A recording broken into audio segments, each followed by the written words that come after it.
Blog Talk Radio. Are you ready to take a bite out of the competition?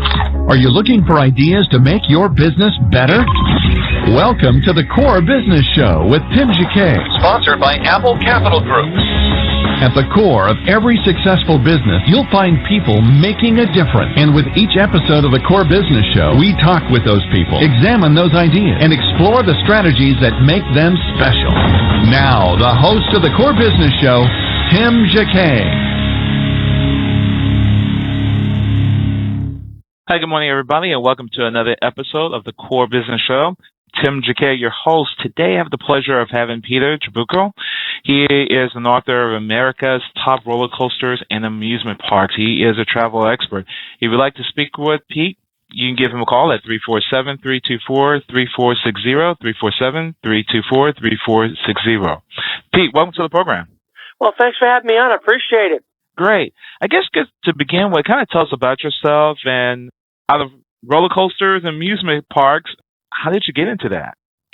Well, actually, I was afraid of roller coasters. I really didn't like them when I was a kid. Even though I'm a pilot, had a childhood fear of them when I was about 6 years old. I went on a ride that, unfortunately, I wasn't crazy about in Coney Island. And it wasn't a big ride. It wasn't the Cyclone or anything. It was just a small little ride. But for some reason, I didn't like it. I decided never to ride another roller coaster again for about 40 years. My daughter was born in 1996, and I decided in the year 2000 to start getting back into it again because I didn't want to miss out with anything. And obviously, kids love roller coasters, and Jennifer, my daughter, is the same. She does. And I started a quest, if you want to call it that, to overcome the fear, which I was able to do almost immediately. Realized it was a childhood fear, realized there was nothing to be really afraid of, and decided to have some fun with it. It's very similar to flying airplanes.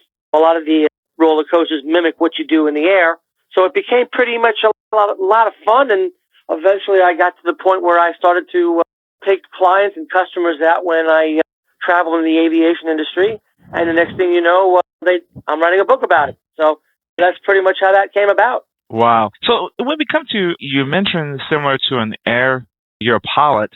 What type of, kind of describe to us the differences between the two, or they're really similar? You go up, you have the G-forces and so forth. Kind of describe how they're pretty much the same, or they parallel. Well, the similarities between flying and roller coasters is pretty simple. Now, on the wood side, basically, you really can't do loops or any type of elements. So basically, you simulate the drops, like a dive. Like let's say you're diving and doing something like that. You can do that in an airplane. It's very similar. It's a negative G. Makes you feel like you're falling out of your seat or just being ejected out of your seat on a hill. So those are the two things that you can do on a wood coaster. Very similar to that on an airplane. The only difference there, and again, for all of them, is basically longevity. On a roller coaster, it's very quick. Usually when you're actually on an airplane, the G-forces last a lot longer. Now, same with the steel coaster. Basically, you can do a loop, basically upside down, turn yourself around. You can do a barrel roll, which flips you sideways, 4 ways to Sunday and back to center. You can do an Emmelman, which is sort of like a half loop, and then you come out of the loop at the top end. There are other maneuvers as well. And again, it's pretty similar to roller coasters, except that, again, roller coasters can only do it for so long, whereas airplanes, usually the G-forces last a lot longer. Now, the good thing about a roller coaster that you don't really see when you're flying an airplane and doing aerobatics is usually when you're flying an airplane and doing aerobatics, unless you're a air show pilot, you're doing it at 5,000 or 10,000 feet. You're pretty high up. Whereas in a roller coaster, obviously you are not. You are pretty much maybe at the highest point, maybe a couple of 100 feet. At the lowest point, you're pretty much on the deck. So for that reason, it's actually more stimulating on a roller coaster because you can see everything on the ground a lot easier, closer, and it makes it to be a little scarier. So those are the similarities and the differences. Can you take us back? Where did we get roller coasters from? Where did they get their start? Well, they started as Russian ice slides. Basically, what they would do is obviously there were hills in Russia, and they decided to actually put together a makeshift slide. They weren't roller coasters because as a roller coaster, really, you have to have a track some wheels, and basically use gravitational force in order to propel an object. So I guess the earlier version of the Russian ice slide is an earlier version of what a roller coaster would be. Now, in 1884, Lamarcus Thompson put together the Switchback Railway, which was one of the first roller coasters of all time, and that was in Coney Island. It wasn't much of a ride, basically. It maybe went about 10 miles an hour, and basically, I guess, stations on either side that were taller than the middle, and it met in the middle, and of course it had enough speed to go past the bottom and back up the other side. So it was more like, it wasn't a complete circuit or a complete loop on a roller coaster. You started on one side, you ended on another, and that was the beginning of the rides. And of course, they started getting a little more technical later on. And at one point, there were some rides back in the 20s and 30s that had loops in them. But unfortunately, nobody knew about the teardrop type of loop that you need to have in order to not have any spinal injuries or have the roller coaster at the top end actually bottom out if it's not going fast enough. So they stopped doing that for a while until about 1959, when the roller coaster actually became a steel coaster, and Walt Disney over at Disneyland created the Matterhorn, which they were able to have bent steel. And once they bent steel, they were able to do that again and do all these elements that you see today at the amusement parks. Oh, wow. So even if you go back a moment from Walt, was he one of the pioneers to make the modern roller coaster today?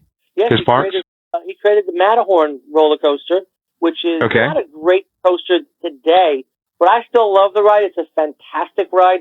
It only goes about 18 to 20 miles an hour, takes you through a mountain, obviously, but he was the first one to actually bend, well, actually, the company that basically came on board, I believe it was Arrow Corporation, was the first one to actually be able to use steel, and you can bend steel, so there's a lot more that you can do with steel that you could never do with wood. And of course, that created the things that we have now, all the elements that we have, all the different types of roller coasters, the suspended ones, the ones that you feel like you're on your afternoon or evening couch watching television while the track flies below you. And now they've got the new rides where you don't even have a track on one side or the other. And they've got rides that basically shoot you out of a cannon. There's no lift hill. So basically you start out on ground level and you end up at 440 feet up in less than 4 seconds. So, I mean, there's a lot now that can be done thanks to Walt Disney. Wow.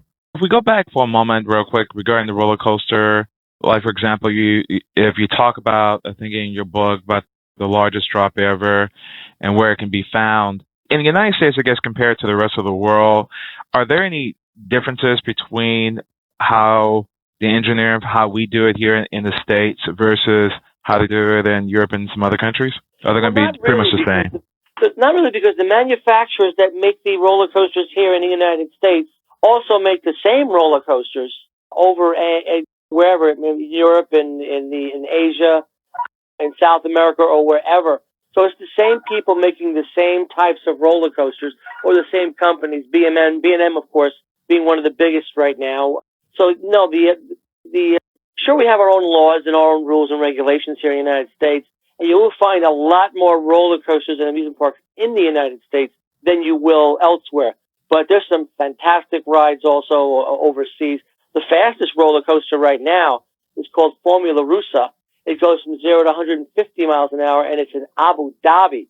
So you have to go to Ferrari World in Abu Dhabi to ride that roller coaster. So the tallest is still here in the United States with Kandahar at 440 feet, and that's in New Jersey. But the fastest is out of the country. So the rides are safe. The manufacturers, they will build the ride wherever it's needed, and that means overseas or anywhere else, internationally as well as locally. To answer your question, there really isn't much difference between that, except that the United States has a lot more roller coasters and amusement parks than any other country out there. Okay. Since most of the manufacturers are here, Abu Dhabi, have you been there to experience that fast ride? No, I have not yet. It's brand new. It's only about a year old, and it claimed the fame of the fastest roller coaster now, from 0 to 150 miles an hour in about 3 seconds or 4 seconds. Haven't gotten a chance to get there. We'll eventually do that once I can convince the family to go with me. At this point, I haven't done that. if you name the top theme parks or with amusement parks in this country, or the top 5, whatever you prefer, what would be the top 5 in this country and top 5 in the world, if you know offhand? The top 5 in the country, basically, that's an easy one to do. That would be, obviously, if you're a roller coaster aficionado, you probably want to head to Cedar Point in Sandusky, Ohio. Cedar Point has what I feel is the best roller coaster around. It's called Millennium Force, a 300-foot monster roller coaster. You've got also Top Thrill Dragster, the second tallest roller coaster in the United States, about 35 or somewhere around there, 435 feet tall. You would obviously have to add Disneyland and Disney World, because even though they might not have the fastest roller coasters, they do have Rock and Roller Coaster over at Disney World. You've also got Expedition Everest over at Disney World, and Space Mountain, Big Thunder Mountain, and the list goes on and on. There's some great rides at both locations. In California, you've got California Adventure, which is a sister park to Disneyland, and that's, of course, got California Streaming, so another fantastic park to go to. I would not leave out Six Flags Great Adventure here in New Jersey, with the tallest roller coaster in the world, in the name of Kinder Ka, another fantastic amusement park with some great rides. Six Flags Magic Mountain, which is in California, LA, another fantastic ride. And you got X2 there, which is a real crazy ride. Hard to describe on the radio what it does, but it's an amazing ride, and everyone seems to have a great time on that ride. If you want to go down south to Texas, you've got Six Flags Over Texas with some fantastic rides. The one that comes to mind is one of the best Woodies out there, which is the Texas Giant, or the new Texas Giant. Fantastic ride. It's a little rough, but it's a great ride for everyone that's involved. And if you want to go up to, let's say you want to go up to New England, you've got Six Flags in New England, which is another fantastic park. Has one of the second best, in my mind, roller coasters around the country, and that would be Bizarro, which is another 210, 215-foot roller coaster that is just an amazing ride that has some really big, what they call bunny hops. These are more like mountain hops, and they are pretty high, and you feel like you're going to be ejected out of the coaster.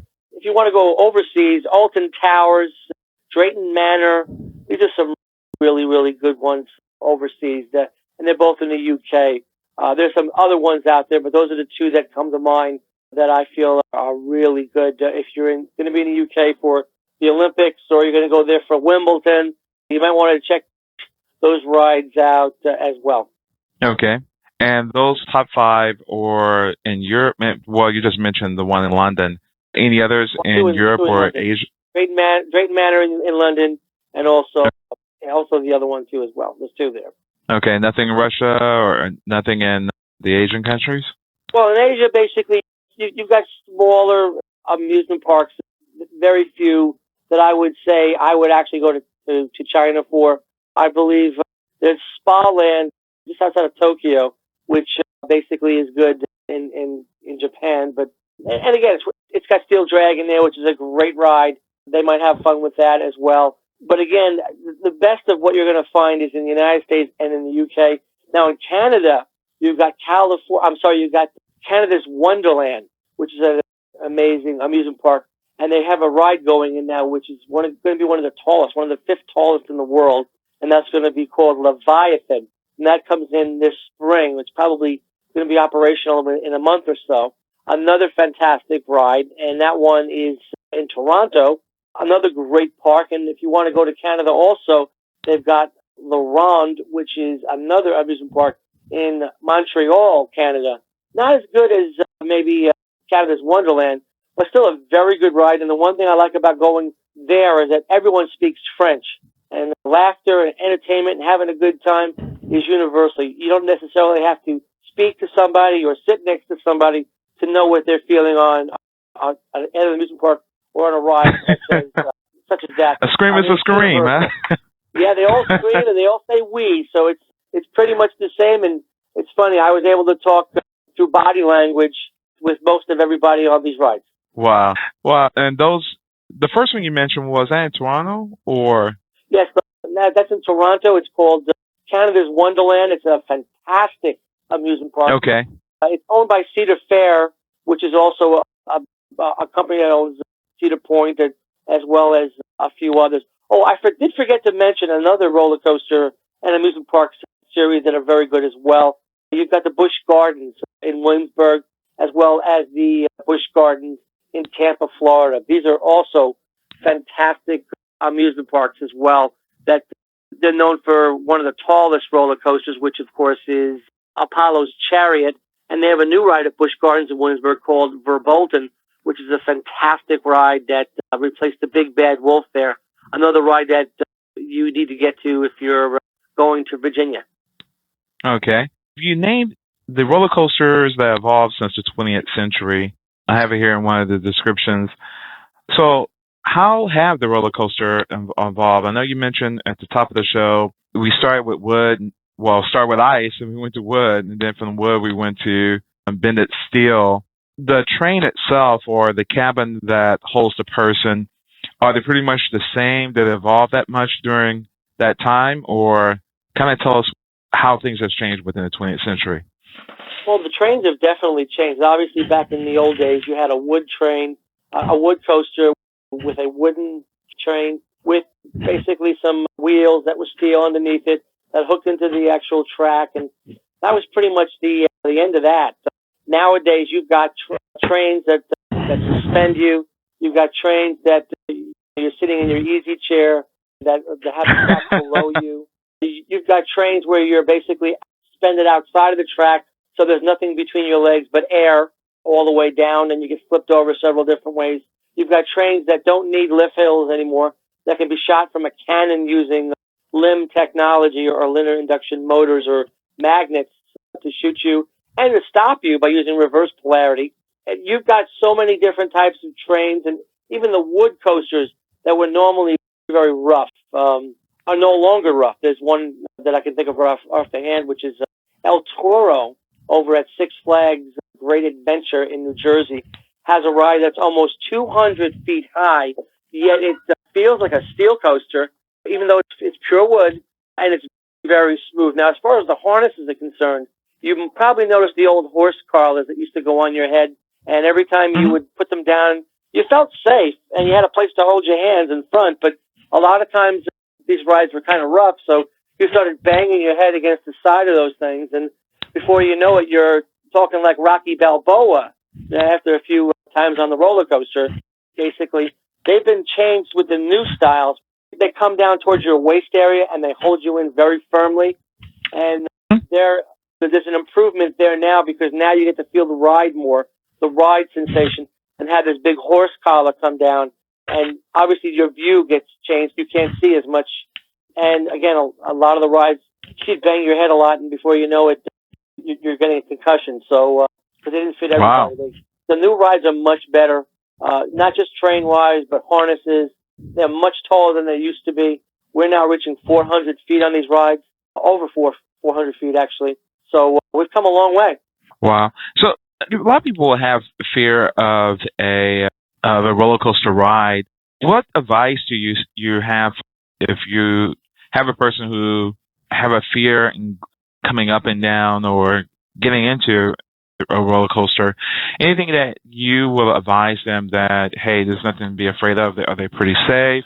We really don't hear too many crashes these days. So any advice will you have?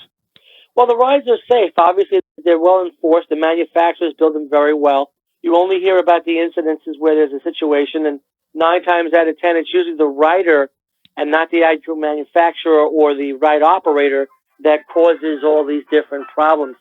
So basically, it's usually a situation in which it's the rider's fault. You have a much better chance of actually getting into an accident or a fatality, maybe 1,000 times better chance actually driving your car over to an amusement park. Once you're there, it's a lot safer. And these are things that I tell people when they ride these roller coasters, that you should know this because really the fear is in your head. It's all an illusion. These things are very safe, and you will get off that ride. You will have fun. You'll probably want to go back on it again. I tell people to keep their eyes open because if you close them, unfortunately, you will suffer from vertigo, be very dizzy, very queasy, and scream, use your breath, and basically keep the blood up into your upper extremities. I learned that Wow. as a pilot that you want to do that. That is why people scream or grunt or yell, because once you do that, the queasiness goes away, or at least it's less than if you closed your eyes and held your breath.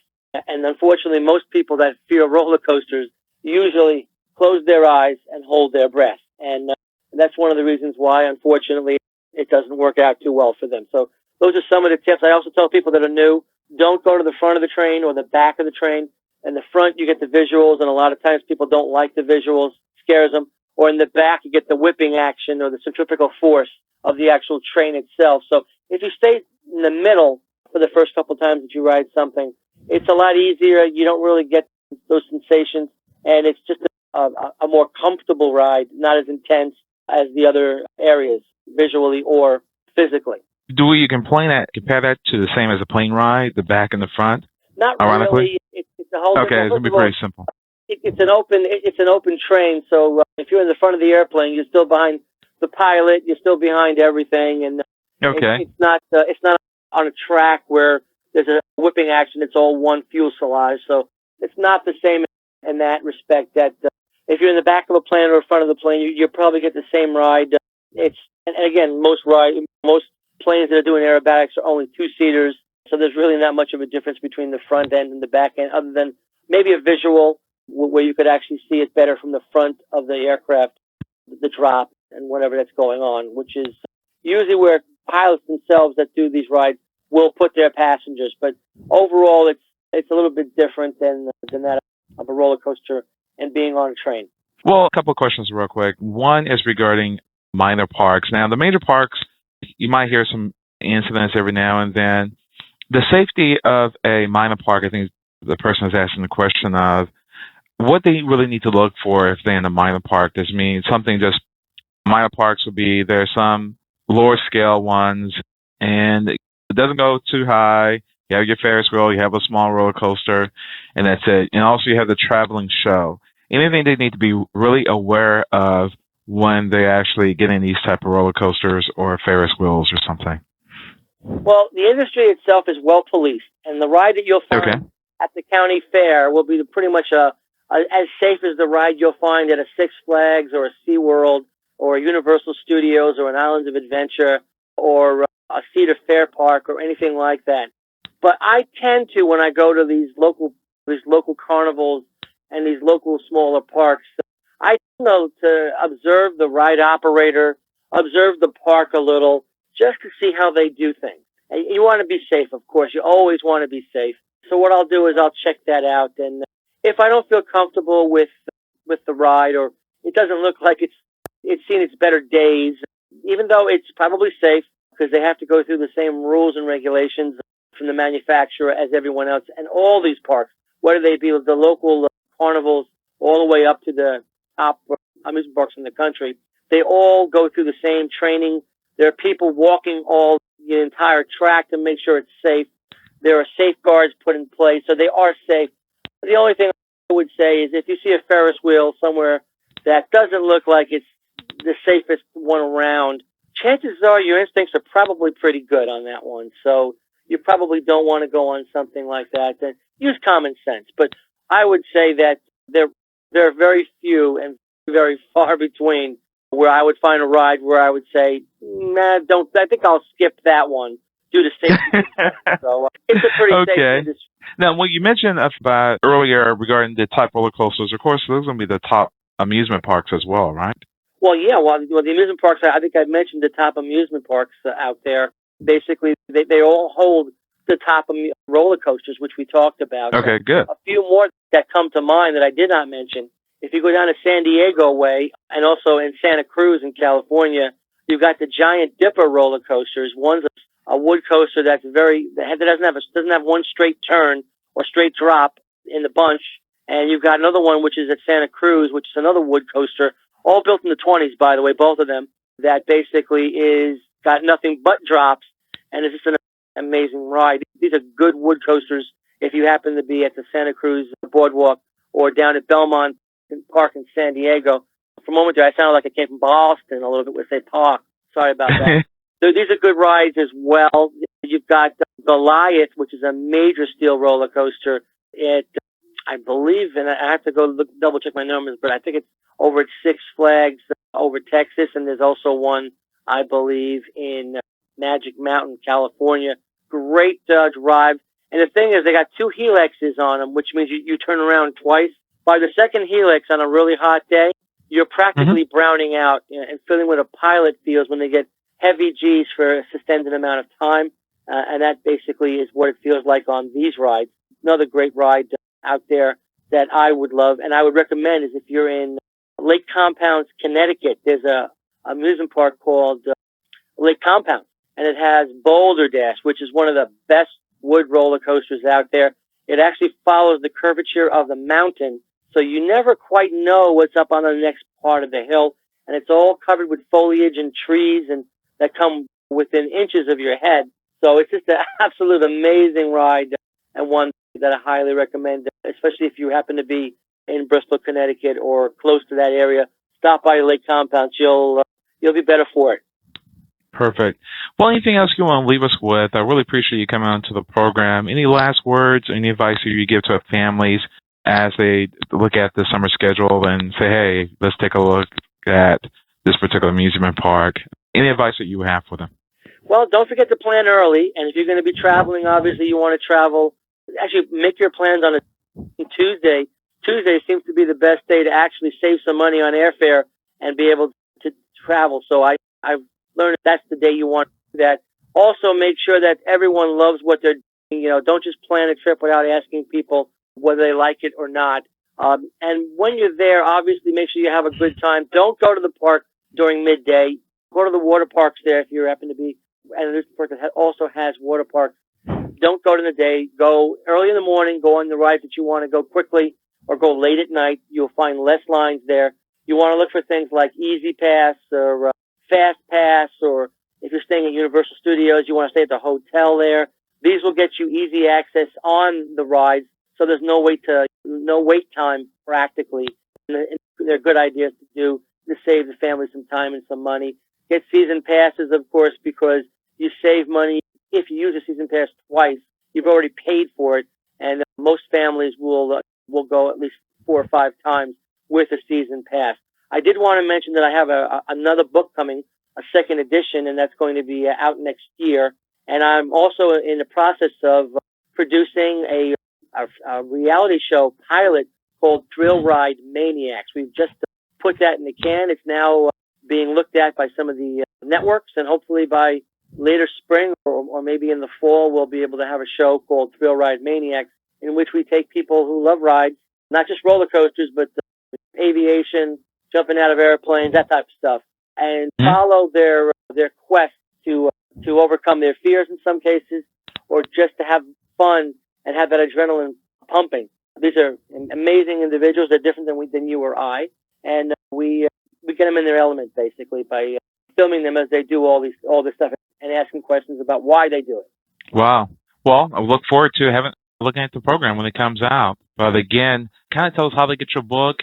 Is it available through Amazon? It's available through Amazon and Target and several other agencies, or in this case, online. Selected bookstores, obviously. The book's been out for a while, so you probably have to ask for it now because they only hold books for a certain amount of period, but they're easily ordered if you wanted to do that to any bookstore around the country, anywhere, and that includes internationally as well. I did want to also mention that when we do book signings, we tend to give money back to organizations like Cure Search Child Oncology or Friends of Jacqueline Foundation or the Leukemia and Lymphoma Society. It was a labor of love to create the book, and we want to make sure that when we do book signings that money goes back to them and to other people. We highly recommend that you actually go to those websites with those names and do that. You can also go directly to my website, which is www.americasrollercoasters.tatepublishing.net. That's americasrollercoasters.publishing.net. Perfect. Again, American Top Roller Coasters and Amusement Parks with Pete Trabucco. Thank you for coming on the program. Not a problem, man. If I'm in your area, we can definitely ride some roller coasters live and put that on later on for your show. No problem. Really appreciate it. Thanks again. I really appreciate you coming on to the program. You have a great day. Same here. Take care. This has been another production of the Core Business Show with Tim Jacquet. You can download this episode on iTunes or on the Blog Talk Radio Network. Everybody have a great day and take care. Thank you, Pete. Bye-bye now. Thank you for listening to the Core Business Show with Tim Jacquet. For more information about equipment financing and asset-based loans, visit our website, applecapitalgroup.com. That's applecapitalgroup.com. Or call us at 866-611-7457. We hope you'll join us for our next episode. And remember, you can always get to the core via iTunes. You'll find all our previous episodes there. And thanks again for listening to the Core Business Show with Tim Jacquet.